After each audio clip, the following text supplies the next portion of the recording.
नमस्कार दोस्तों, मैं आचार्य वसुधा हार्दिक अभिनंदन करती हूं आप सभी का। दोस्तों, आज के वीडियो में हम बात करने वाले हैं साप्ताहिक राशिफल के बारे में।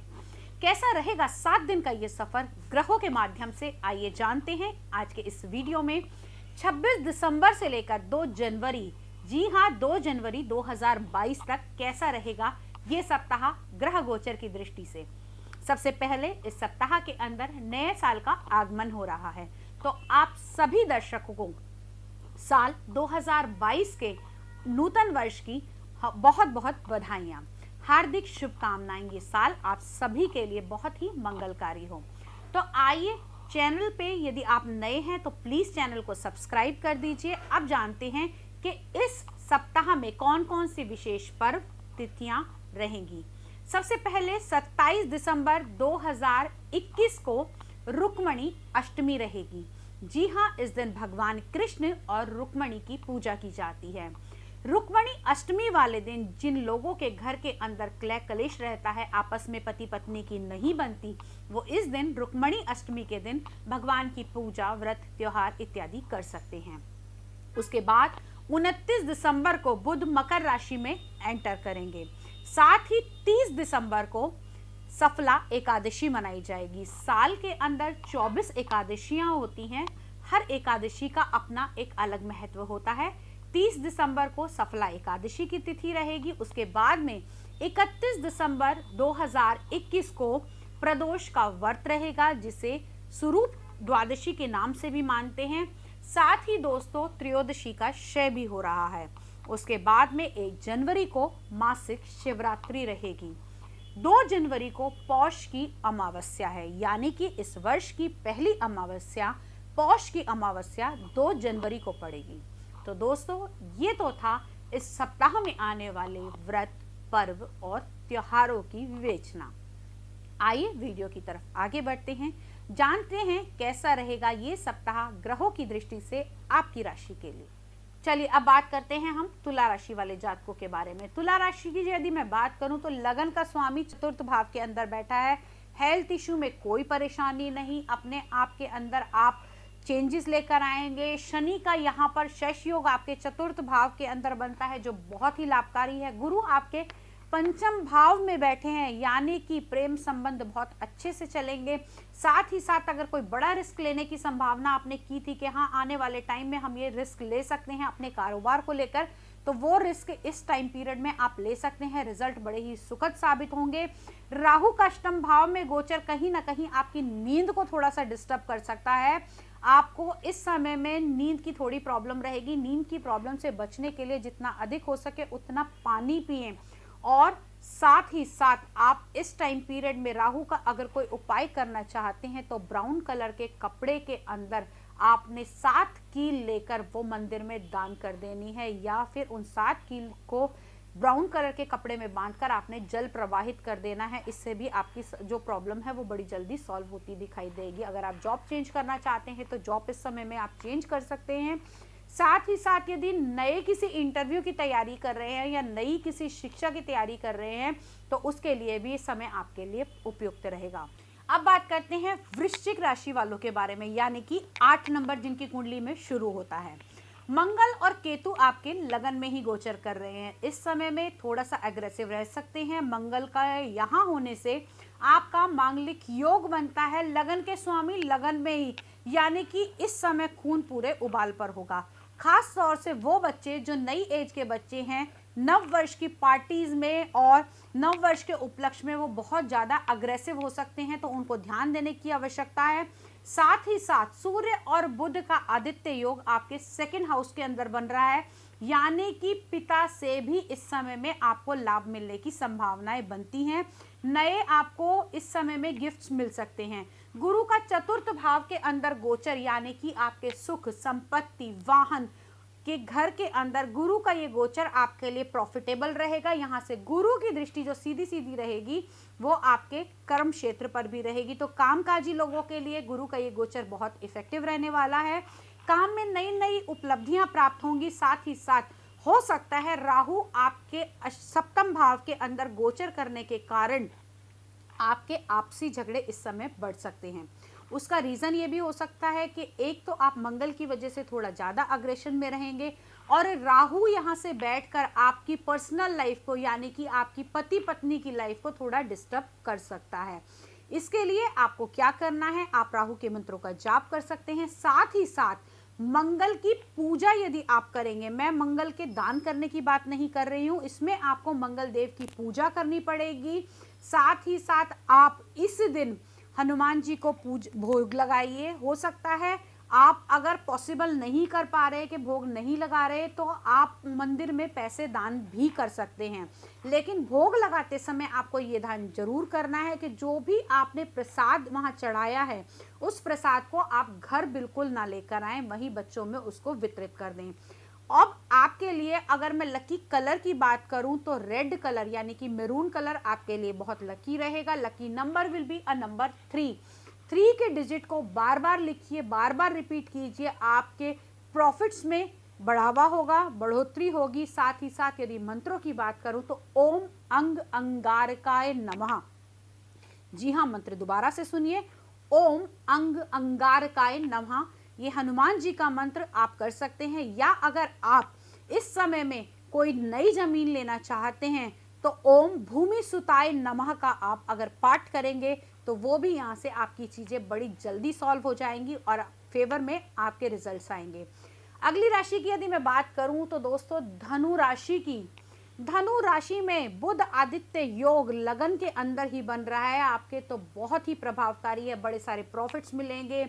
हाँ, नेचर थोड़ा सा ऐसा हो सकता है गुरु का और सूर्य का और बुध का यहाँ विराजमान रहने से कि आप बात भी जो करें वो अधिक से अधिक इशारों में करें। आपका नेचर बड़ा ही कमांडिंग रहेगा।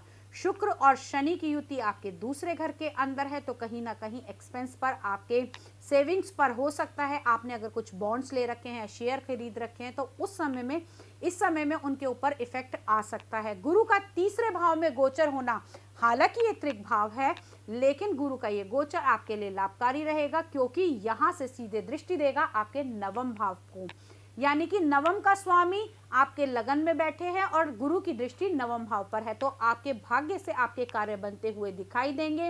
राहु का गोचर छठे घर के अंदर आपके शत्रुओं को आपके ऊपर हावी नहीं होने देगा।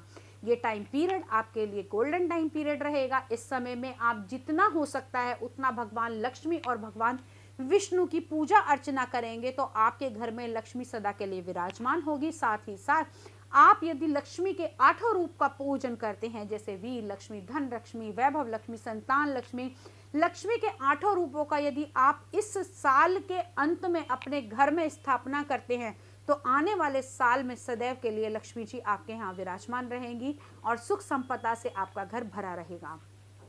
अगली बात करते हैं हम मकर राशि वाले जातकों की।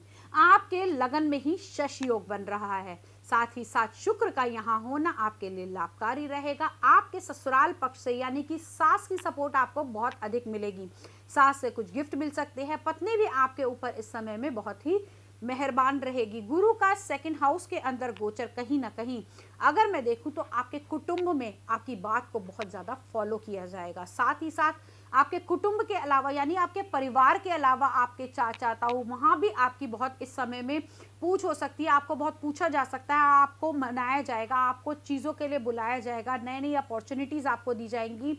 राहु का पंचम भाव में गोचर थोड़ा सा आपके लिए इस समय में ये डिफिकल्ट हो सकता है, क्योंकि प्रेम भाव पर, आपके संतान भाव पर राहु का गोचर इतना सुखद नहीं होता है और सीधी इसकी दृष्टि आपके 11वें भाव यानी कि आपके स्थित मंगल पर भी पड़ रही है, तो यहाँ पर ये थोड़ी सी आपके लिए प्रॉब्लम क्रिएट कर सकता है।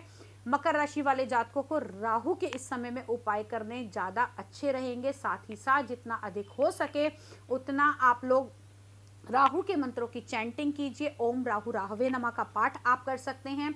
साथ ही साथ जितना हो सकता है आप इसके साथ साथ एक ऐड ऑन चीज और कर सकते हैं, आप नव दुर्गा की पूजा अगर करेंगे तो राहु के किसी भी नकारात्मक प्रभाव से बड़ी आसानी से मुक्ति पा सकते हैं। मकर राशि वाले जातकों के लिए इतना ही। अब बात करते हैं कुंभ राशि वाले जातकों के बारे में। तो कुंभ राशि वाले जातकों के तो लगन में ही गुरु विराजमान है। कहते हैं जहां लगन में गुरु विराजमान हो वहां 1.25 लाख दोषों को समाप्त कर देता है। तो कितने भी प्रकार के आपके बुरे कर्म थे तो एक गुरु के इस गोचर से वो इस समय में यहाँ पर ठीक हो जाएंगे। लेकिन इसका मतलब ये नहीं कि आप जानबूझकर कुछ गलत करें, अनजाने में किए हुए गलत कर्म का भी इस समय में आपको छुटकारा मिलेगा। साथ ही साथ यदि मैं बात करूं आपके कार्य क्षेत्र की, तो कार्य क्षेत्र में मंगल और केतु का ये गोचर जो है वो आपके नई बिजनेस अपॉर्चुनिटीज बढ़ाएगा, आप कार्य में संलग्न रहेंगे। साथ ही साथ यदि आपका कोई कार्य ऐसा है जिसमें आप स्पोर्ट्स से जुड़ी हुई कोई चीज बनाते हैं या फिर आप स्पोर्ट्स में रुचि रखते हैं, तो वो उन लोगों के लिए भी टाइम पीरियड बहुत अच्छा रहने वाला है। सूर्य और बुध का आदित्य राजयोग बन रहा है आपके 11वें भाव में, यानी कि आपकी इच्छा की पूर्ति के भाव में।